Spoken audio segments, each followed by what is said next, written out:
All right, so I kind of want to walk you through this function. So the first thing that I want you to notice is the boundary line. Let's talk about the domain, right? So I see that I have a domain of greater than 1 or less than 1. So when x equals 1, this is my domain, right? This is where the functions are going to change because we're doing piecewise, right? So we have two things happening. So this function right here represents all of the numbers on this side of the x-axis. All of the numbers where x is greater than or equal to 1. So the first thing that I want to do is just talk about how to graph that. I want to remind you that you learned to graph linear functions that are written in the form y equals mx plus b. So my slope is 2, and I'm going to write it as a fraction, 2 over 1, and my y-intercept is 1. So that means that on the y-axis, I'm going to begin at 1, and then I'm going to go up 1, 2 over 1, up 1, 2 over 1, up 1, 2 over 1. This is the line that represents this function. However, this function cannot start until x equals 1. So the number 0 going to 1 has to get erased. So let me say that again. Remember that this function doesn't start until x equals 1. The y-intercept happens when x equals 0. That's how I know how to graph it. I know where to begin at 1 and then count my slope of up 2 over 1. But the function doesn't actually start until x equals 1. Okay? Now let's take a look at all of the numbers that are less than. This is the function that represents all of the numbers that are less than 1. So this is the same thing as saying y equals 1/2 x minus 3. So my slope is 1/2, and my y-intercept is -3. So I'm going to begin at -3 on the y-axis, and then I have a slope of 1/2, up 1 over 2, up 1 over 2, which is the same thing as going down 1 and to the left 2, down 1 and to the left 2, down 1 and to the left 2. Okay, remember that this graph, this function, represents all of the numbers that are less than 1. So if you think about graphing inequalities, right? If it has a symbol with a bar underneath it, whether it's less than or equal to or greater than or equal to, that's going to be a filled in circle compared to the less than symbol or the greater than, which is going to be an open circle. So the first function that we did had a filled in circle at the 1. That's why that purple line has a filled in circle. The second function is going to have an open circle at the 1. And I'm only talking about the numbers that are less than 1. These are representing all of the numbers that are less than 1. Okay? So even though I used these points to plot my graph, I'm not including those numbers. Okay? So that's how you would do number 2. Let's look at number 3. So for number 3, I'm going to do the same thing. I'm going to start with that boundary line, that domain line. Where is my domain centered around? Well, my domain is talking about all of the numbers that are bigger than 2, greater than or equal to 2, and all of the numbers that are less than 2. So the first thing that I'm going to do is I put this dashed line on my graph. Is this going to have a closed or a filled in circle, or is it going to have an open circle? Well, the symbol is greater than or equal to, so I'm going to fill it in. This one, x less than 2, is going to have an open circle. Okay? All right, so let's talk about this first function. this first function, this is the same thing as saying y equals 4x minus 2. That means my slope is 4 over 1, and my y-intercept is negative 2. So I go to negative 2 on the y-axis. This is where I begin. And I go up 1, 2, 3, 4 over 1. I'm going to do that again. Up 1, 2, 3, 4 over 1.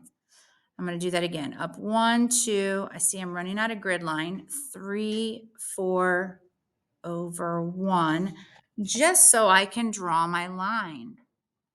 Now remember that this graph, this function, is only talking about all of the numbers that are greater than or equal to 2.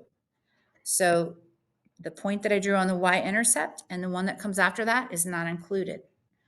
The yellow line, or that orangish line, that's my only one that represents this function.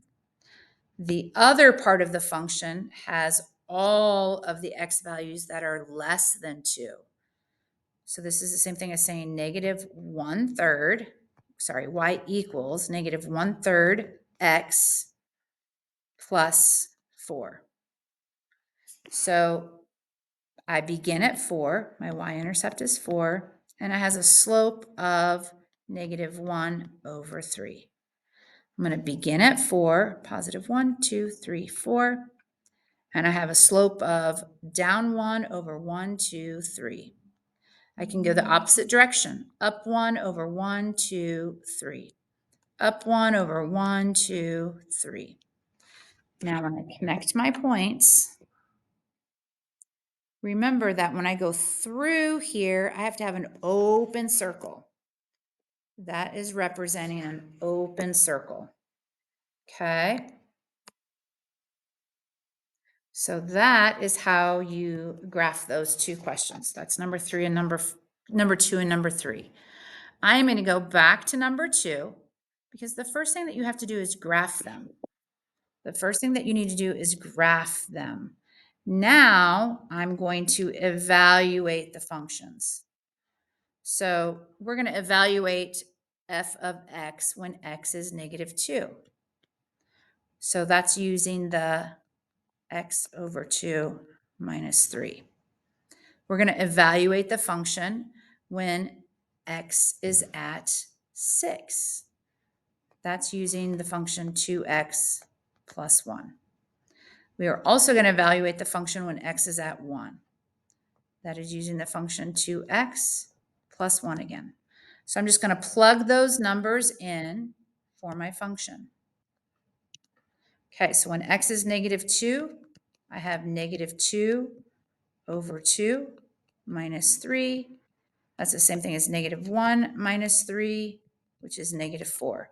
So this is just an ordered pair. This is saying when x is negative 2, y is negative 4. So when x is negative 1, 2, y is negative 1, 2, 3, 4. I'm just going to plot that point. Negative 2, negative 4. When x is 6, this is 2 times 6 plus 1. That's the same thing as 13. So this is the ordered pair 6, 13. That doesn't even fit on my graph. But when x is 1, that's the ordered pair 2 times 1 plus 1, or 3. So that's the ordered pair 1, comma 1, 2, 3. So this is the ordered pair 1, 3.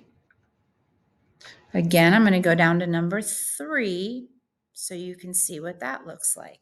So we're just evaluating the functions. I'm just going to put some ordered pairs on this graph.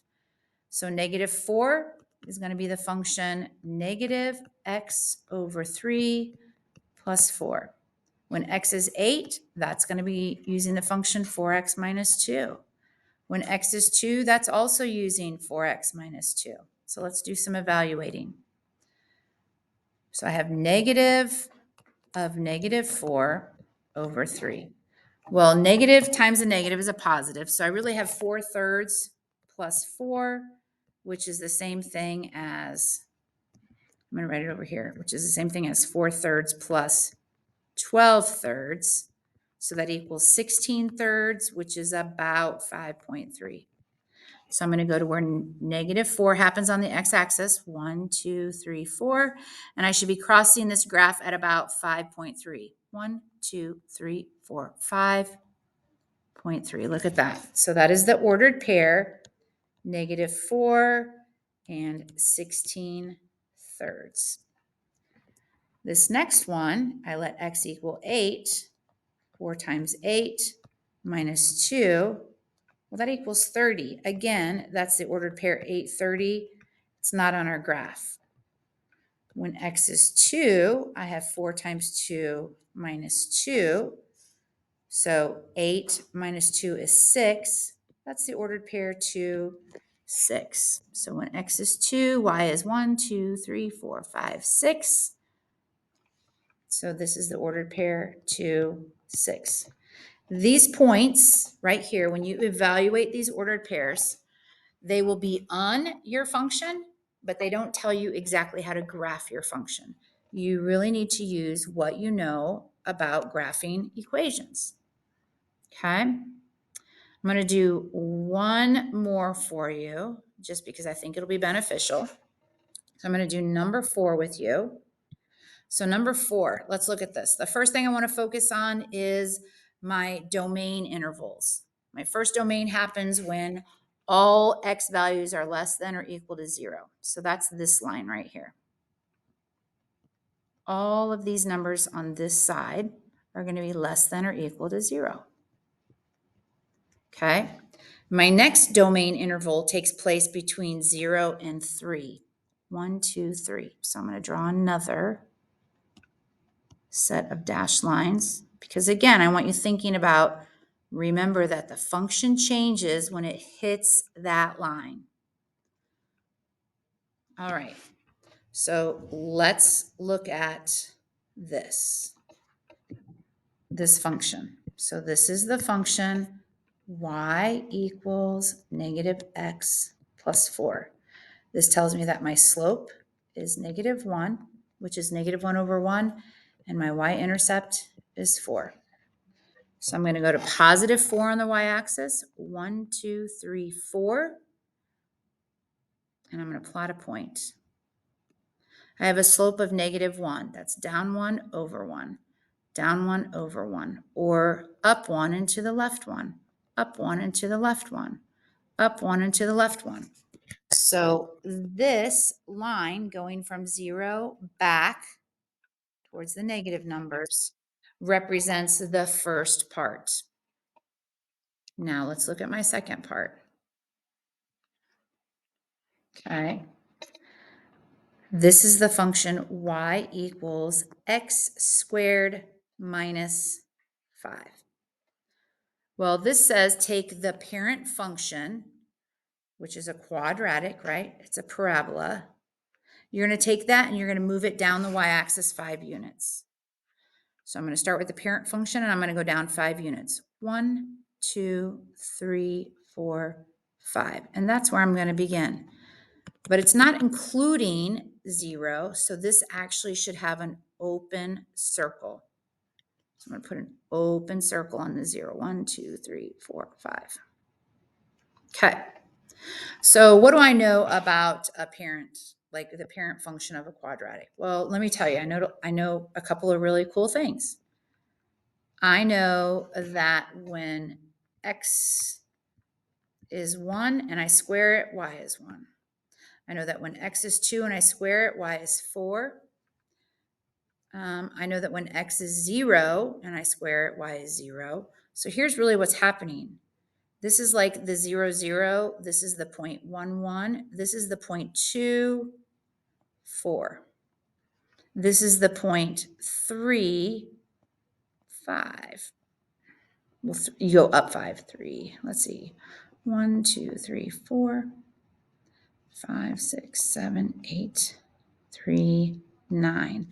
So this function actually makes part of a parabola right here. Part of a parabola, okay? The last function, can you open the door for me, please? And thank you, Carly. Carly, will you open the door? The last function says, hey, what happens when all of the x values are greater than 3? Well, when x is greater than 3, y equals 2. Y equals 2 is a horizontal line. So I'm going to have an open circle, and I'm going to shade or draw my line this way. So this is your function for number 3. You're going to have to, or number 4, you're going to have to evaluate those points yourself, okay? So I want you to evaluate those ordered pairs.